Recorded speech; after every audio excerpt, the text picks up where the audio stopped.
really appreciate everybody joining today from all over the country, and excited to join Patrick here and the Firm360 team. Really excited to join up with a really great practice management platform. I was just saying on an earlier webinar how important it is to use a really great practice management software to get everything organized, your workflows and your documents and things like that. Any automation you do downstream is not going to work that well if you, for example, don't have all the client documents because you don't have a checklist, right? So there are things there that are just incredibly helpful with practice management, and really fun to be joining with your team here. And let me share for better or worse, I'm going to share my desktop here. So go into presentation mode. All right. And as you guys probably know, we'll do intros here momentarily. But we're going to talk a little bit about how firms using Firm360 can automate their tax workflow in a new way. And just super grateful, again, like the Firm360 team has been so proactive in driving automation. We've got Patrick here, CEO, with us as well. I'm the founder of Juno, Dave. I'm a CPA as well, and I'll talk about that more later. I'm sure some of my struggles what that led me to start Juno, but yeah, Patrick, you want to do a quick intro as we kick off? Yeah. Thanks, Dave. And I would say it's echoed. Fired up to be working with the Juno team. Hi, everyone from all over the country. I'm Patrick. I'm the CEO of Firm360. For those of you that don't know much about us, we're an all-in-one accounting practice management solution. Founded by an accountant, designed for accountants by accountants. It's not just a tagline. Kind of the genesis of our story, which is why I'm so excited about the Juno connection, is very complementary. So, founder of the business, my partner Brandon, CPA, multi-firm location in North Carolina. I know some of you on the call know Brandon. A few years back, went to market to try to find an all-in-one solution and struck out. Brandon has a very high bar, so anyone that knows him, he made the decision to go out and build his own practice management solution, and we've been doing that ever since. Dave mentioned it a little bit, but what I'm really excited about this is, we focus around creating a cohesive experience, a frictionless experience for our customers. It's really, really important to us, and our goal primarily is to be the best accounting practice management solution for the firms that we support. And then in any other areas where it's not our core focus, to partner with amazing companies doing amazing things within the accounting ecosystem, really to remove the friction from your day-to-day work so that you can spend more time making sure your firm's operating efficiently and ultimately providing more value to your clients. So we're going to talk a lot about the technology today, and Dave's going to walk you through the experience, which I'm sure why you're all here. But why I can't help myself but say a few things around why I'm excited about this partnership, even more so than the technology. One is like the background. Like Dave's a CPA, our founder's a CPA. Everything we do, we look through the lens of what you all try to accomplish each and every day. It's the most important thing to us. And as much as I'm excited about this partnership and this integration, you can have two great tech companies coming together with amazing feature sets and all the things. But if they're not aligned on this one thing, it falls apart.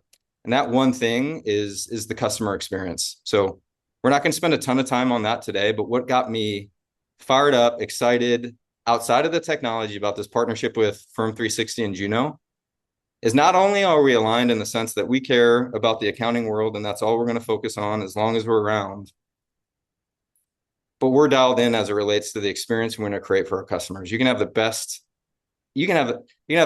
best technologies on planet Earth coming together, but if you don't care about customers in the same way, it falls apart. So just wanted to highlight that. Couldn't help it, David. Love your approach to customers. I love the alignment that we have in terms of how we show up for our customers.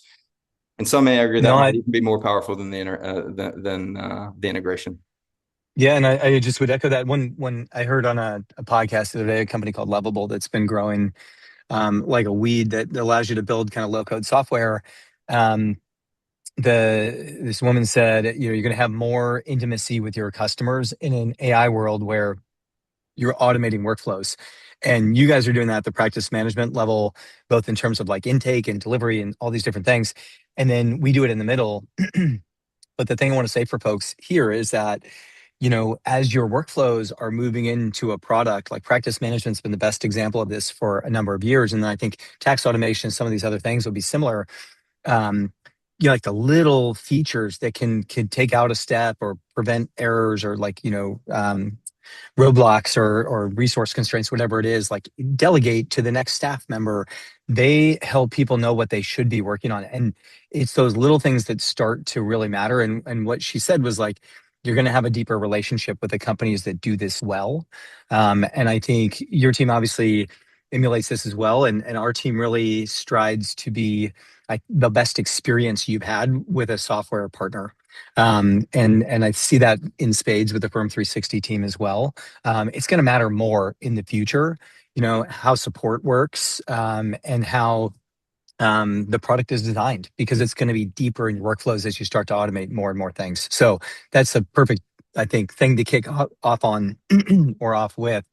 So we'll talk about the tax workflow. We'll talk about how the different roles that the systems are playing for 360 and Juno. And then we'll talk about Juno automation. We'll jump into a demo. We'll talk about early access to the program, and then we'll get to Q&A at the end, try to leave 10 or 15 minutes at the end for that. But we also will answer questions along the way, so don't hesitate to use the chat, like I mentioned before. But let's talk a little bit about the connected workflow. So, super excited to tie these two systems together. One comment I'll make is that, someone said on a call one time to me, like, I don't want SaaS soup. I don't want 18 different point solutions that don't talk to each other. And your practice management is like the core of that. I'll say on your behalf, Patrick, it's just so critically important. It does so many things for you, right? Like, I'm really grateful that we can just build one thing, which is really everything centered around automating a tax return. But practice management does, literally like 20 plus things for you, which is incredibly important. But when they talk to each other, you can start to automate workflows in a way you just haven't been able to historically in the industry. And so really, really excited to see this trend in the broader industry of like Firm360 can tie into Juno and push your documents across, which you'll see here shortly. And then we connect to your tax software, right? So that we can push things directly in there. And all of a sudden, like your systems are all talking to one another, which is the ultimate goal that I think this industry has had a very limited ability to achieve basically so far. But Patrick, on the Firm360 side, you want to talk a little bit about like the importance of practice management, kind of your words for anybody that's not already using Firm360? Yeah. I would say there's really three buckets we think about. I should say we think about, but being in the accounting world, it's the three main priorities that you all have told us that matter to you. We call it our product framework. If you want more detail on it, go check out our website. But there's really three core tenets that we want to make sure we're providing as much value as possible and removing as much friction. We say cohesion, adding cohesion to the experience for the firms that we support. So there's firm health, making sure you're running a profitable firm. There's the actual work, right? The day-to-day interactions that you're having amongst your teams, your workflows, your tasks, connecting with your clients. And then ultimately the client experience, right? Making sure that you can get your work done in a way that enables you to provide the time you need to the clients that you serve. Those are the three buckets. How it shows up in practice management for us at Firm360 is what you see in these bullets. I won't necessarily read all of them, but then certainly there's this, as we think of cohesion, there's this ecosystem that we operate in. And I loved it. What'd you call it, Dave? SaaS soup? SaaS soup, yeah, SaaS soup. Not my SaaS words. soup. It's from a customer call, but yeah, SaaS Yeah. soup. So we enable you to do the day-to-day work, take really good care of your clients, and make really good firm decisions within the practice management suite. And then anything that falls outside of that, we're saying integration. I know I speak for Dave and myself, like this is a partnership where we want to make this tax experience flowing from Firm360 to Juno to X tax provider as seamless and as frictionless as possible, ultimately leading to the best experience, obviously, for your customers and your clients. So we do the work, right? We enable you to do the work. We enable you to make really good decisions about your business. And then the next step, I would say Juno makes incredibly seamless. So you're not wasting time and spending more time with your clients. Yeah, exactly. I always use the example of collecting documents from clients. And if Juno can automate, data entry, we'll talk about exactly how this works. But even if we could automate data entry perfectly, if you're still chasing folks for like the 3 documents they forgot to provide, then we're only going to get you whatever percentage of the way through that return. And you're still going to have to kind of break your workflow, go back to the client and exchange emails, right? And then by the time you get back to that return 2 days later, or for my clients, sometimes 2 weeks later, when they finally give me the last few documents, I forgot all the things I did in that return. So it breaks the workflow. It causes extra pain and like you waste time. And it's an industry where I've not yet met an accountant who's like, I'm bored, I don't have enough to do. Everyone is dealing with the intense pressure to like work really productively and get returns turned around quickly. And so even like collecting the right information just enables the work that Juno and some other software providers can do in terms of automation downstream. It all kind of depends on having a good starting place from a really good practice management software. So we'll dive into that in more detail, but at the end of the day, it all starts with being able to collect the right information, having all the information you need to really work on the return. Those things don't go away. They actually become more important as you try to build automations basically downstream from those things. And so let's talk about the tax workflow here for folks. I know I just focus on tax. I never did audit. I didn't have to go through that in my career, which I'm grateful for. But we are hyper focused on tax prep, right? Which can be such a huge portion of the time and revenue for practices that we work with. And historically has been a really this like four boxes. I mean, sometimes I feel like, and actually it's true of my practice, even like the checklist of stages we go through on a return is a lot more than this, but there are four big buckets there. And Firm360 helps you at the bookends, right? For collecting the information and delivering the information. In the middle, the preparation and review is kind of what we'll spend time focused on from a Juno perspective today. And then we'll show you kind of how it seamlessly goes between the two. So at a high level, this is kind of what we're going to be focused on is tax return collection, preparation, review, and delivery. So you guys can kind of see it end to end for the first time. And at a very high level, since I think we're going to have a lot of people that may not know what Juno does yet on this call, we did something like 70,000 returns. I haven't looked in a couple months, so the number is probably significantly higher than this. But a couple of months ago, we had done 70,000 tax returns so far this year. And we basically did on average 95% of the fields, and I'm talking about the fields in the tax software that you need to fill out. And we did it in under 10 minutes. That number is actually coming down significantly as we improve our integrations. And we cover over 100 types of different source documents. And I'll show you what I mean by that here when we go into the actual demo. But at a really high level, what we're doing is, a huge amount of the data entry and collecting information along the way simultaneously with you as you go through your workflows to be able to get most of the return done really quickly. Not a magic wand. Like there's going to be exceptional things that humans need to like either make a judgment call on or a strategic tax decision that needs to be made. That doesn't go away. It's not a magic wand. And the good news is about that, like we're not going to be replacing accountants, in the near future, if the future at all. Like, actually, what I hope to see in the industry is as you start to make it easier to get most of the way through the return, you've got more time to think about the advisory work that we as an industry have been trying to really hyper focus on, but yet been struggling to deliver. Right. So the majority of clients in the US, I talk to people all the time that are running firms, as well as a bunch of different people that are dealing with accountants on a daily basis. And they almost always they want more responsiveness. They want to be able to get a hold of you when they're going through, they get an IRS letter or something like that really quickly and be able to get the assurance of dealing with a professional that they know and trust. That doesn't go away in this world. It's just that professional hopefully will be less, not drowning in busy work, but instead available for the email to give a little bit of extra thought to a tax question that comes up, right? Or to go and find new clients or do advisory work for existing clients, which can be a huge revenue boost for most small firms. I saw the other day, like 70% of small firms don't do advisory work. They are nearly all compliance related, meaning your revenue is coming from a tax return, right? As opposed to like a tax plan. And I think you're going to see that start to change significantly for firms that are able to automate their workflows, whether that's with Juno or like the 1,000 other AI solutions that are coming out. You got to decide what's most important to you. But the ability to do this really quickly means you free enough time that you can use to do a better job of the advisory and assurance work that is the core of why they're using a human to prepare their tax return to begin with. I will say before I come off this, just because it's listed here and I don't want to forget to say it. We push to Drake, Lacerte, ProConnect, Axcess, UltraTax, and we'll be launching here Pro Series in the next few weeks. That'll be the next one for us. We'll continue to try to add to this list, but we tie directly into it. I'll show you kind of what that looks like at a high level later in the demo. But for the first time, you're going to be able to like flow directly through, and this is what I'll show you today from Firm360 into your tax software automatically. And dramatically reduce the amount of like manual work you're doing in order to kind of achieve that. Any comments on that, Patrick, or anything I missed?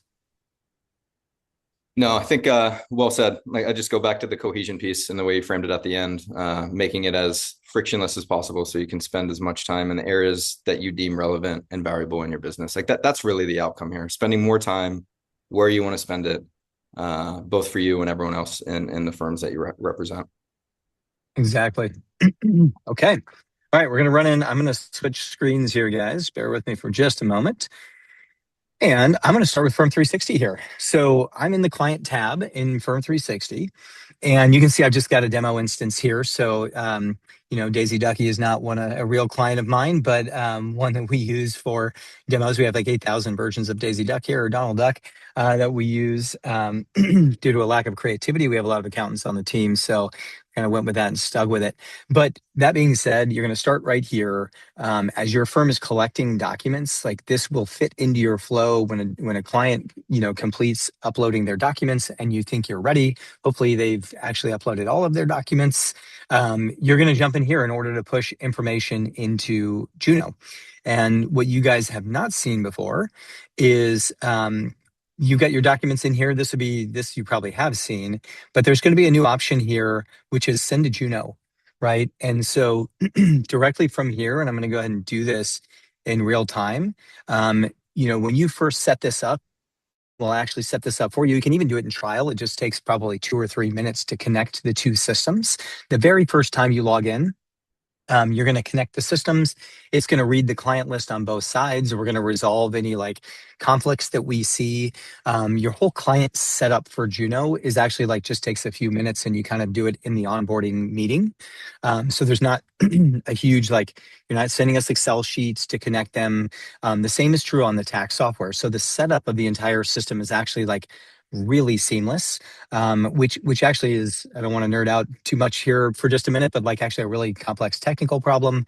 But we're able to pull in the information from Firm360 and match it to what's in your tax software very, very quickly. There's not like hours and hours of setup here. You don't have to bring in workflows and things like that. We automatically are going to be pulling it in here, but we do still have you push those documents into Juno, and you're going to see why just in a moment, because there's like a helpful human check here that is typically a manual check anyways for most firms, where you make sure they did actually upload all the documents that you need to start the work.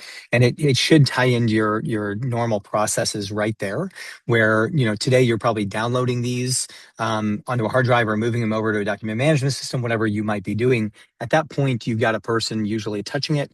That's kind of where the whole thing kicks off. And I'll send this over and jump into Juno here while it loads. This really only takes a few seconds. There you can see it's already done actually. And it's going to show up in Juno. Bear with me here. And I will show you really quickly. The very first time you set up Juno, we also tie into your tax software, and you'll have a client list just built, right? So we've got every client that's in your software as well as Firm360. If we don't see it one way or the other, we will actually create a new client. And then when you go to export, we'll say, hey, we don't see this client in your tax software. And so that stuff is dealt with, now on an exception basis, like by the user kind of as they go. But the important thing to know here is just that it's talking to both systems. And the vast majority of the time, unless it's a brand new client or something like that, you've got like everything just pre-built. So there's not a whole lot of work to do there. And you can see Daisy Ducky, I think is the one I was pushing in here. Yep, perfect. You'll see right now it's processing all of these documents. So this screen is a really important one to talk about. What we do is work simultaneously with your user. And that's really critical because in the tax world, you can see this is actually an anonymized version of a real client here. And you can already see things popping up here that need review. And there's a few things that happen here in this step. We are like trying to think of what else to call it other than validation or a human in the loop, because I know those are not always accounting terms that are super clear to you guys. but there are things you need to make decisions about. And so this particular document, for example, is like a childcare document, right? And it's telling you what it thinks you need to do with this. But in this case, it's also telling you like, hey, this is one of the forms that Juno's not going to automatically push into your tax software. So we have messaging here to alert you if there's like a different name on the, so for example, if you've got a name mismatch, it will say like, this is John Smith, but I'm pushing it into a client called Daisy Duck. What's going on here? And it's going to flag your preparer as they go through this for things that they need to look at. I actually have my admins push this in. I will allude to this from a process perspective, but you don't have to have like a tax preparer do this necessarily. You can level up some of your other roles, but it is really helpful. People sometimes say with AI, like, how are people going to like still know how to do tax returns? I think a really good system is actually going to talk to you as you go through it and basically highlight the decisions that you need to make along the way. And the way we do that is by highlighting what requires review, and then you can mark these documents as validated. And I'm going to jump just so I don't have to go through 40 of these for you guys while you sit and watch. I'm going to jump into a Daisy Duck that I've like already done some of the validation on. This again, like as part of that kind of 10-minute process that I was talking about before. But you'll see like on average, this takes 2 minutes. It will process all the documents, and then I can go back and look at all the extracted information. So let me show you what that looks like on a brokerage statement. I've got all the information that's been extracted here on the right. This is what's going to push into your tax software. You can see like the name of the institution, the account number. We'll limit the characters here. For example, if there's like character limits and things like that. And then we'll take the key information out for you on like transactions, right? So on a brokerage statement, we're taking all the trades. We're also taking, if there's a consolidated brokerage statement, the INT and the DIV forms. We're taking the dates of the sale to see if it's long-term or short-term. We're taking basis, like all the things that you would imagine. We're pulling off that form automatically. And if we have we usually have multiple agents look at this. If they don't agree, we're actually telling you like, hey, we can't read this field. If for some reason something's like really smudged, this is pretty rare. But if for some reason we can't read it, we're actually going to highlight it for you right here, and we're going to have the human resolve that conflict. And the reason we do that is so you don't have to go fix it in your tax software. You really want a good system to say, hey, there's 2,000 values here. I just need you to look at like these 10, basically, right? And on average, you're reviewing something like 1% of the fields. So the vast majority here, while you're getting to know a system, you can still look at like giving you transparency so you can check the work that it's doing, but it's also flagging for you along the way any exceptional items that need your review. The most common item, just to give you guys an example so you understand how it works, is like taxpayer versus spouse. If I have a brokerage statement that's actually tied to a trust that doesn't file its own return, it may belong on the personal return, but it's going to flag it here and say like, there's a name mismatch. Are you sure this is going into the right return? And it may also ask if it's like taxpayer versus spouse if it doesn't have the actual name of the taxpayer or the spouse, so that we can collect that information before you go into the tax software, so we can actually do complete data entry on that particular form. So hopefully that makes sense to folks, but that's what we're doing at a high level. And even in just 2 or 3 minutes, we're usually on average extracting something like 300 or 400 values for a tax return. We also handle entities, just in case I forget to say this later. And we will take non-structured documents. So you can actually upload like a Schedule C, or you can upload Schedule C, E, or F, like a P&L statement or a list of expenses. It could be a handwritten note from a farmer, basically. That's one I actually got from a client at one point for a Schedule F. It had like the purchase of cows and things like that on it.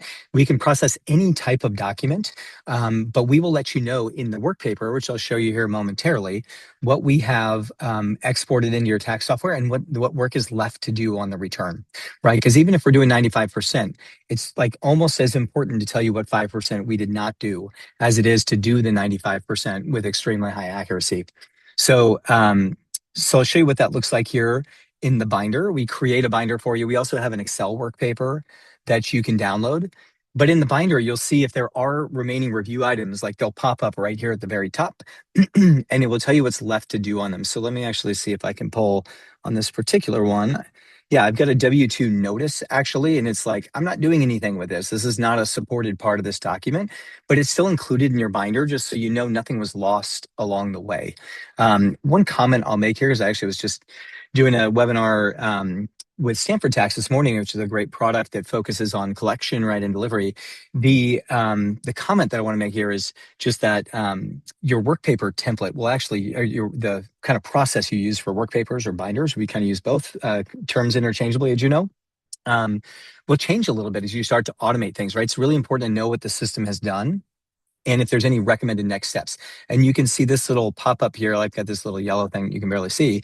If I had a next step, it actually would pop it up at the very top and it would say, hey, Juno's not pushing this in automatically, but this is what we think you should be doing. So an example of that would be like if I bought an EV this year and I'm in a state that has like an EV credit, then it would tell you like, this looks like an electric vehicle. And this is the form that you need to put this in. Juno hasn't. And then when you export, it's actually going to create a checklist for you of the things that are left to do on the return, and it's going to append it to like the first page of the binder. So that becomes like your working document. I don't know if you guys remember this, how old the average age on the call is. That could be our next chat question, but we used to literally make binders, right, with like the original source documents and mark them up by hand. And that's kind of how the term, I think, binder created. And we're trying to do the same thing here, but do it with AI so that some of that work is automated. Because again, like if I do 95%, but you don't know which 95% I did, then you're going to have to waste a lot of time going back and figuring out what the system has actually done. So the goal here is to create a working document for you that is also automated. And then, by the way, like there's all these tools here where I can, have multi-level check off and things like that with your firm. I can annotate these things and say, hey, this receipt, I put it on the Schedule C. I can make any sort of notes, and that all goes into the binder as well. It's a bookmark PDF that you can export. And then there's an Excel document with the raw data, which people primarily use for like stock trades if they're doing basis allocation on a stock trade, so that you've got the raw data and you can go in there and make calculations very, very quickly. So I know I went through that very quickly, but that's the extraction and validation process. And there's no waiting is the main thing here. You're not sending it to us and waiting 24 hours for it to come back. I believe we're still the only ones actually doing this in real time today, but it's really important because if you get two more documents later, I don't want to go send something away for 24 hours and then have two extra documents and go send it away for 24 more hours and wait for an update. If we really want to work, concurrently with the user so that you can tell us any information we need so we can make sure things go to the right place. And I'm going to move quickly on this one, but the next thing we do is you go to export. Once you've validated all the information, you actually are ready to export. You can see the preparation checklist that I was talking about here before. And on export, this is set up as a new client because Daisy Ducky was not a client for us last year. So some of the mapping you have to, you've got to select if you want to put it into a new place or if you want to try to map it to an existing location. Most of this will actually be pre-done for you, but you also could skip it if you wanted to skip a document and put it in manually. So you can do that here. And if you previously exported these documents into your tax software, it's going to skip it by default. But if for some reason you went and deleted it out of your tax software, you could just change it from skip back to add, and it will re-export that information into your tax software. So again, like we're trying to route things to where they were last year. And the importance there, I think you guys will know, but I'll just say it at a risk of being painfully obvious, which is if I go put your rental property into the wrong Schedule E form in UltraTax, for example, you're going to have to go delete all of that information, or you're going to have to remap your depreciation, like your fixed asset module, to the correct form. And that just is going to waste time for you. And it's also going to lead to a higher risk of making a mistake, basically. And so this kind of mapping process is really critical as you export. I have my admins do this. I train them up on how to do this. For the most part, actually, what they're looking at, if we have the issuer for most of these things, they're just looking for the name of the issuer most of the time and deciding if they want to push it to where it was last year.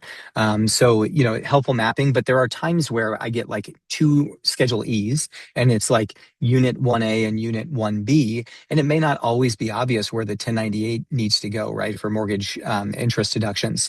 And so you want to have a human touch here just so you avoid putting information in the wrong place in your tax software that you've got to go fix later. It'll take more time to fix it than it would to like originally put it in because you got to delete it all and then manually enter it, right, if it's not done correctly. So we want to make sure we're getting everything to have comparability year over year, and you've got your depreciation, your home office, all that stuff mapping to the right place in your tax software. From an export perspective, you'll see at the bottom, I've got like, this is a little bit different. It normally just has like an export button and it starts the export. We support so many different tax softwares, and export looks completely different in every tax software. But I'll give you a high level overview of kind of what we're doing there. So we have a desktop app. A lot of times, if you're running something on a local server or even like a Verito or a Rightworks, whatever it might be, or Virtual Office, your files are located in a particular location. And there are times where we need to have access to push into those files. Not always, like we do have with Axcess, for example. This is all browser based, but there are times where we run a desktop app that looks exactly like this and does the exact same thing. And the reason for that is just so we can push into like Drake on a local machine. So even if you're running it on your PC, locally, we actually can still push into that tax software. We just do it with our desktop app, which again looks exactly the same and just runs on any environment that you have. It also runs on a virtual server and like kind of anywhere you want to go. We mapped to 7,000 different fields in each piece of tax software, which was no small build initially, and also like not easy to maintain over time. But that's something that we we have fixed mappings to the correct place in your tax software. And that sounds like very simple when I say that out loud. But one example would be, an adjustment for New York out-of-state wages. If we've got any people from the Northeast here, you got to gross up the state wages. New York wants not the New York wages, but they want a total of all state wages as the state wage. We make that adjustment for you. We put it in the checklist actually to tell you we made an adjustment to the IRS form. And then we gross up those New York wages at the state level. So that's an example of like, as we're routing this information, we're also making some adjustments to make sure that you're reporting in a compliant manner. But that is, an example of the complexity of what we're doing within each piece of tax software. It is incredibly complex to get to 95%, and we're going to continue to push the envelope on that. I think we'll be at 97 or 98 by the end of the year here. But a lot of that is, we just want to check with the user as we go along to make sure we're getting things to the right location. And I know I'm talking quickly, so I'm going to pop back in. So just from a process perspective here, now I'm going to go finish the preparation checklist, right? That's what I'm doing next once I've exported. And then I'm going to go do the 4 or 5 remaining things on the return. So let's say that I have a Schedule C, but I have some assets that I need to capitalize and depreciate. I'm going to go put that in the fixed asset module. It's going to be on the preparation checklist as a thing that's not done. Or that dependent care thing I showed you guys before. I'm going to go put in the dependent care expenses. And then when I have a draft return ready in my tax software, I'm actually going to bring it back into Juno.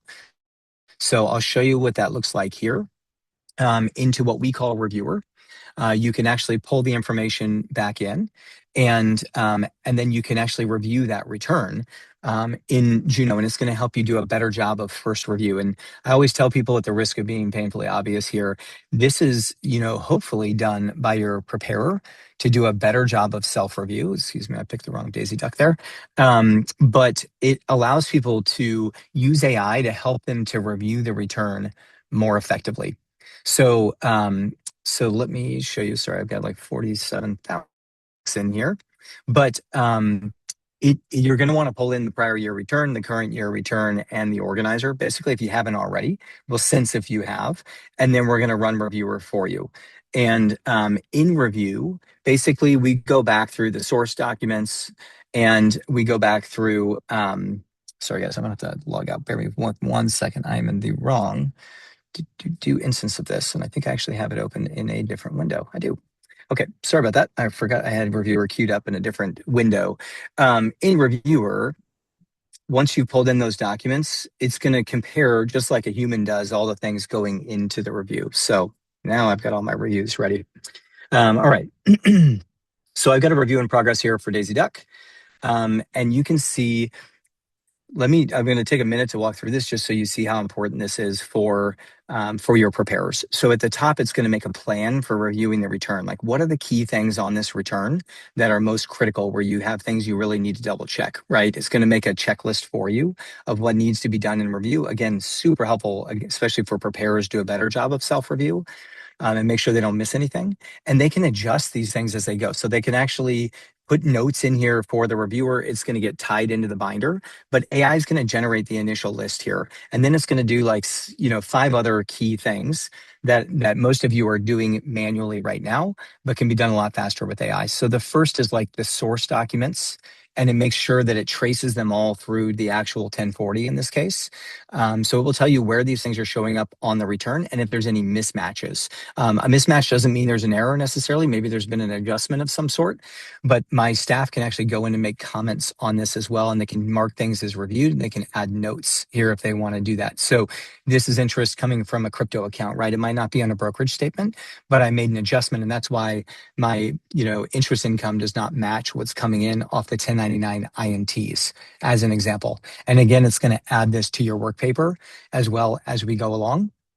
We're also going to do gotcha checks, which my favorite example here is like the K1s. So this is highlighting that there's a shareholder loan, but there's no imputed interest. That's something that's super easy to miss as a preparer, sometimes even as a reviewer. But it's actually going to flag basically like strategic issues on the return, if you will. It's different than the diagnostics you'll see in your tax software. This would be more like, hey, you don't have a 7203 generated and you're supposed to basically along with this K1, or in this case that you don't have interest on a shareholder loan. So things that are, your tax software is not going to highlight most of the time. I don't think any of the softwares would highlight that. That could still be missed on the return. And again, you can check all the things off as you go. And then I won't go through every single one, but it does a year-over-year analysis, just showing you kind of that 2-year summary. It does a year-over-year document summary as well. How the documents change, because again, like the reviewer might be a different person coming in at this stage in the flow, and so I want to have like that document checklist everywhere they go. And then it also will do the organizer, so it goes through all of their answers in the organizer regardless of the format of the organizer. Even if it's you could still send out your PDF organizers and have them answer questions if you wanted to do it that way. I would recommend doing it through Firm360 just to automate that process for you. But even if you're using a different type of organizer, you can actually bring it in here, and we're going to go through and say, hey, they said they had a second child. I don't see 2 dependents on the return, or there's a social security mismatch, or the routing number got typed in wrong from your organizer into the actual tax software. So we go back and check every answer on the organizer as well. And I think you could probably start to see like why this can really improve the output from a preparer perspective. I know many of you may have a really long checklist for review.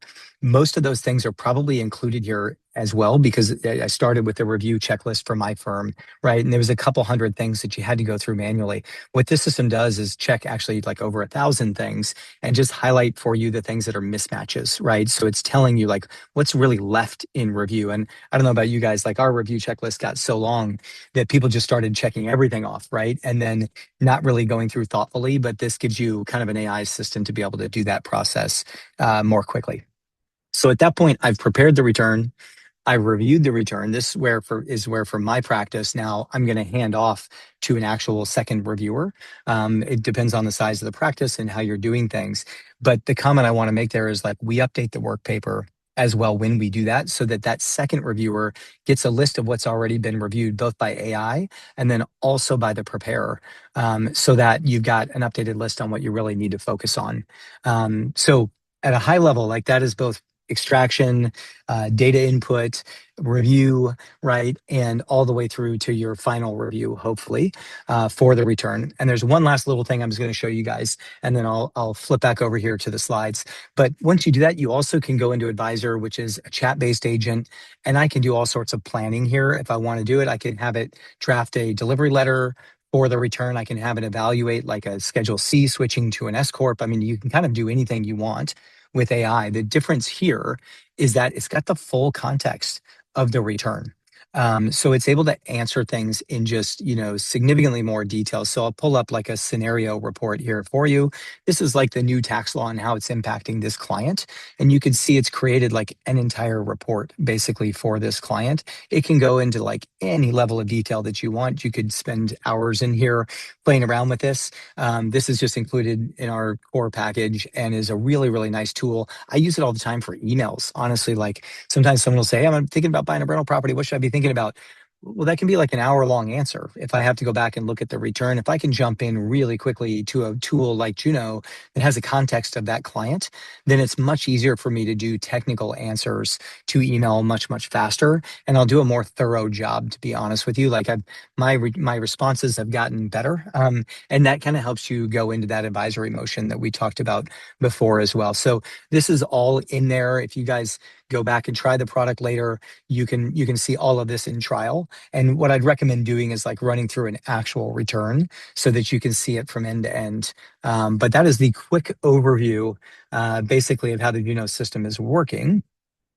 And I will pause there for any questions. I don't know, Allison, if you want to jump in. I'm sure if I probably just raised a series of questions that might have popped up. We normally get a lot during that part of the demo. Patrick, anything I missed? Doing my best to try to find one of the Daffy Duck emojis and pop back on, but I couldn't find one. That's right. I didn't see any ducks come on the screen. Hey Dave, Amanda here. We did get one common question. Yeah. Couple folks asked, do the forms all need to be uploaded as a separate PDF into Juno, or will Juno be able to split the forms out if we upload everything in a combined PDF? Yeah, we'll split it out is the quick answer. So you can upload everything either any way you want, any way your clients happen to send it to you. It could be sideways. You can have, I know like with SurePrep, you've got to have the K1s last. You do not need to reorder anything. It can be one document or it can be 50 different documents. It can be duplicates of documents and we'll automatically detect those duplicates. There's no work that needs to be done here to process those documents in any way. Which, by the way, is particularly helpful because if they're in Firm360, right, like it's probably however the client uploaded it, unless your admin has to go download and then parse the documents manually and rename them like we all used to do. There is no need to do that anymore. And in the binder, one thing I didn't mention is it reorders it in the order that it goes in the tax return as well. So it'll put it like income deductions, all the things that you would expect in the right order for you automatically. Awesome. And then one more before we jump back in. Folks are asking, are you equipped to handle the mass influx of use during tax season? Yeah. Well, we did 70,000 returns the first couple of months this year. Absolutely. We process in parallel. I mean, people upload. You can even imagine like someone the other day in trial actually uploaded like 170 K1s for one client, which is unusual. If you've got a client like that, I hope you're charging them all the money in the world. It can handle any level of use that you might see coming. So we've got expandable servers and all the things. Software is built to handle things at scale. So yeah, we can certainly flex and handle any sort of influx that you would expect. I think we have. I wish I knew this number exactly, but in our peak day, we probably did something like 4,000 or 5,000 tax returns in a day. So yeah, scaling is not an issue. You should not even see a slowdown, to be honest with you, of the performance of the system. Anything else there, Amanda? I think we could save the rest for the end. Great. Amazing. Yeah, so you guys just saw this, and I want to just anchor back in the process overall, right? So on the Firm360 side, right, setting up your automations to make sure you're collecting documents and not chasing folks for those extra documents is just a huge time saver. Also enables Juno in the middle here to be able to really do the work for you and get as close to true completion of that return as possible. And then the last piece there, once you're done with reviewer, actually, I didn't mention this before, pull it back into Firm360, right? And then go and deliver that return for a signature.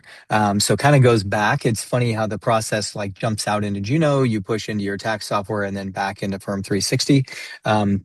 But it gives you an end-to-end process that is certainly way more streamlined than you would see historically because the systems are talking to one another. And we're going to continue to press into ways to even automate this further as we go through time. But even today, I think what you probably just saw, I mean, it's funny with the demo, it seems to go so fast, or maybe that was just my experience. But what is kind of amazing to think about there is historically, you would have downloaded the documents, parsed them yourself, created your own work paper if you're doing this manually, or fixed a work paper if you're using a different software to do that. that is all done automatically, and it's just part of the time savings that you'll see. So, you've got this like really nice binder as well as a mostly complete, substantially complete return with a few follow-up items in just a few minutes. So, as I said, the average process is like less than 10 minutes from end to end. And you've got basically, completed return, even really complex returns. Patrick, anything on that from a delivery perspective, you want to touch on from a Firm360? No, I think well done. The big piece obviously is, a system of truth. So not having to go into multiple systems, like eventually once this process is all done, what was really important to us, right? Beauty of the partnership, beauty of an integration, is making sure there is one source of truth. So I think we're doing a nice job there. That's coming here shortly. But again, going back to the seamless, frictionless experience, that was critical from our perspective. But other than that, well done, Dave. Well done. Yeah, no, appreciate that. That's just so critical. I think for the folks on the line, you probably know this, but so much of that time gets wasted, right? Where it's like, did I really get all the documents out of, the portal into the tax software, right? So having these systems talk to one another is going to prevent errors in that scenario, which is just massive because a huge amount of the time, if you think about tax prep and review, so much of that time is duplicated work to prevent errors, right? To get humans to work at 100% accuracy takes an incredible amount of duplication.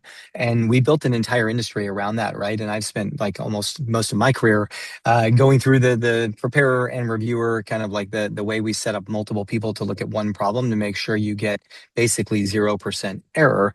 But the thing I want to say out loud with that AI will start to enable is, you can adjust those processes and reduce duplication because AI is supporting you at certain parts of the process. One would be making sure you haven't missed anything, right? In Firm360, there's not extra documents that got uploaded.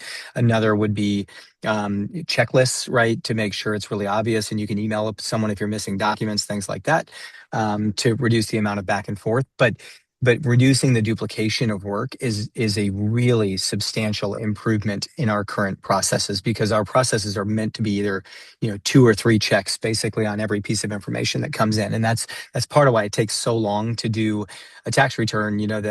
That it fundamentally like may not have that many strategic decisions on it. Yeah, well said. So we talked a lot about the workflow here, and we'll leave some time for Q&A here momentarily. We're almost done with slides.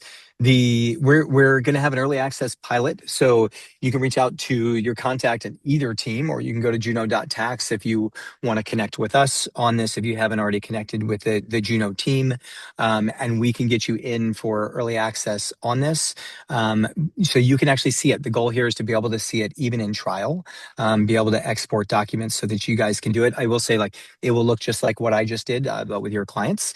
That was actually like a real actual working environment. But that way you can push documents across and make sure it works really well for you and your firm. One comment that I will make there is, this is a great time of year if you're do not onboard to a new, tax automation software in January, please. That is ironically December and January are our biggest sales months. But if you can get it in the hands of your staff ahead of time, you wouldn't drop a brand new tax software on them in February. Juno is a complex piece of tax software. Tax software. We're doing a lot of really complex things in it, and the work papers are inevitably, a difference in the structure that you're using currently. This is the best time of year to onboard because you actually can go through those extension returns and do real work. But at a time of year where you're hopefully not working, 60 or 70 hours a week like you might be in February and March. So it is the best time. I do you say that as a former firm owner more than anything? Just don't drop it on them in February. It's a great time of year to go through and figure out how your processes need to change. I always tell people, like, you can have the best AI in the world, but if you give it to a staff member who then goes and, like, I don't know, reformats the binder in the exact format that they want, or they recalculate certain fields because they don't know where they can trust that system. That's a very natural challenge that we see with humans starting to use automation, and AI in particular, is that it's doing a ton of work, but the process has to change in order to realize this time savings from that work. So if you guys have used, like, even, Cowork or GPT in any way, you probably know, like, at first you're like, oh wow, this thing's amazing. but where's it going to save me time, right? And it takes a minute for you to actually figure out how it can fit inside your work processes. That's also true with Juno or any sort of AI software. So give yourself the time to really make sure it's working well with your firm, to adjust your processes internally. Our team can help you with that. Actually, if you guys have any questions on that in the sales process, you can bring that up, and we'll actually work with you on your current processes and how those might be able to change. And then, obviously, accountants are good at this part, but being able to like really measure that change to make sure you're truly saving time, that you're reducing errors, and that you're ending up with a higher quality return at the end of the day is really critical. That piece becomes easy if you get the process part down. But even in trial, you can actually take a point person on your team, and I really highly recommend this. Like, have them run some actual returns during trial, and like get their head around how your processes might need to change. That is actually the harder work than just onboarding to a tool like Juno at the end of the day. And I'm sure, Patrick, you probably see that all the time with Firm360 as well, right? Yeah, yeah, absolutely. Beautiful. And then Q&A. We've got anything we missed, Patrick? Any other comments you want to make here as we get Amanda? If you want to kind of organize the Q&A, yeah. Anything we missed? Totally, we have a few. So one that has been coming up a lot is, Dave, what does our onboarding process look like? It depends on the firm. We'll work with you to set up a custom onboarding. You can onboard very, very quickly. Like within 30 minutes, we will have connected your tax software. You will probably have already connected Firm360 in trial, would be my guess at that point. But if you haven't for some reason, our team will walk you through that, which just takes, I mean, probably like 3 minutes, maybe something like that. So not a huge amount. Like the nice part is there's not like we have the data from Firm360 and from your tax software, so it's pretty easy to connect the dots there. There's not manual work you need to do to build your client list or pull in emails or phone numbers or whatever it might be. We can pull the information we need there to get the process running really, really quickly. But it depends on the firm. Sometimes we'll set up multiple meetings across a couple weeks to work with key team members. There are times with certain firms where we do pilots for a few weeks to help them like really rewrite their processes or their SOPs. It is firm dependent, but I will say this, like we don't charge for it. And there's plenty of resources available for it. We'll make sure that you get kicked off and that you're really successful. We charge based on usage, and at the end of the day, that means we want you to actually use the product and get value out of it. So that is critical for us, as a company, and as much as it is for your firm. Even if you sign one contract, if you don't use what you bought the first time, it's like you're never going to buy from us again, and so that's a loss for us as a company. Like our entire existence depends upon our firms using this successfully. So we've got like unlimited, you'll have a success person who's a particular point of contact. They'll walk you through it. We'll have a technical person on that first call who's like a solutions consultant to make sure you're not stuck anywhere technically. And then depending on what we need to do after that, we will set up, meetings according to need. And then we also have like hundreds of help articles. We have an entire support team that are all former accountants, actually, and they're all US based. We have over-invested in support. We really want to make sure you've got great people to talk to, and you've got live chat in the product. If it doesn't answer your question right away, like you will get to a human within 15 seconds. You don't even have to sit on hold. And we can immediately move into troubleshooting any problems that you have. Because we're so deep in your workflows, it's really important to us that you be able to get a hold of somebody right away, so that you can resolve any issues you have, especially during tax season. But I think you can try that out this time of year as well. And you'll see, even in trial, like you can chat with support, and I think you'll have a really, really great experience. Excellent. Another one is for existing Firm360 customers, is Juno included in our current subscription, or is there an additional fee? Great Yeah, it's a question. separate subscription. Yeah, go ahead, Patrick. Sorry. Yeah. So in terms of additional fees on the Firm360 side, it's basically the integration, right? So Juno has its own separate fee. If you are part of our premium plan, you automatically have access outside of what Juno charges per return. Yep. I should mention before I forget too, you get this link here. If you guys want to learn more too, you can go to myfirm360/AutoPrep, which you'll see that URL down here. And if you want to sign up for that and learn more, you can also go there on the Firm360 side, or you can go to juno.tax if you want to see something from a Juno perspective. Love it. Excellent. And then we have what feedback has there been from CPAs who have inexperienced staff use the program? Well, how long do we have here? We get tons of feedback from customers, and I love it, by the way. And if you guys end up being customers or you're in trial and you got feedback, please give it to us. Like, we use that feedback to make our product better all the time. So one, like, please give us more feedback, not less. In terms of less experienced staff members, I mean, it's all over the place. It just depends on kind of what they have people doing. But I will say the general themes are the product is relatively easy to use. There's little things like people were skipping the mapping steps sometimes. Like if they were having admins push this in, the admin might not have understood that, like, if you put that in the wrong place, it's going to be time consuming for you. So we've made adjustments inside the product actually to do like auto mapping based on that feedback. That was one of the big pieces of feedback during tax season, was like, and it was funny, when we designed it, we didn't think people would just skip it. But sometimes they do it. An admin might not have the tax knowledge to know that, like, if I go do that in UltraTax or ProConnect, it's going to cost a lot of time to go delete that information out and move it. So that was probably a big piece of feedback. And then I think the other thing is just all about simplicity, right? And making sure we don't miss anything. So, with the preparation checklist, we've done a ton of back and forth with customers to make sure the binder is working effectively. And that's just a continuing evolution for us. And the closer we can get to doing 97, 98% of a return, the fewer things are going to be left over to fix, right? Or to complete.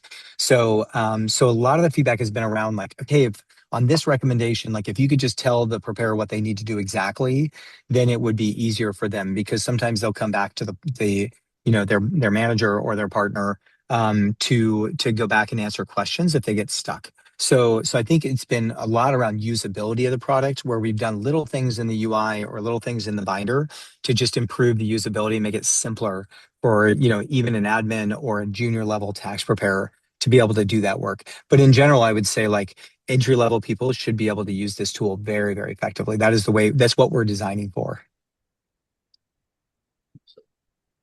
Awesome. Well, we are at time, so I think that is all of our questions. We will definitely be following up with any of the ones we haven't gotten to. Dave, I'll leave it to you to give a sign off, and Patrick as Yeah. well.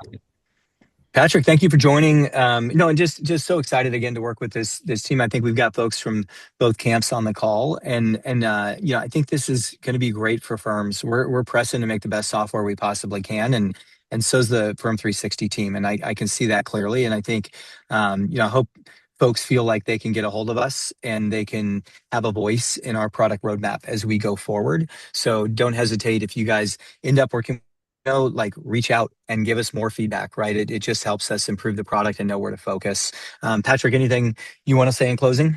Yeah, well said. I'll just echo that. Like, this is the first step of many. Like, we're excited where this journey is going. That's why it's a partnership. So I would say for Firm360 customers, happy to show you kind of the future of where we're going with Juno. And I'll just echo, you all are the experts, right? So we want you to spend some time in this, learn it, use it. We think it's going to provide a ton of value.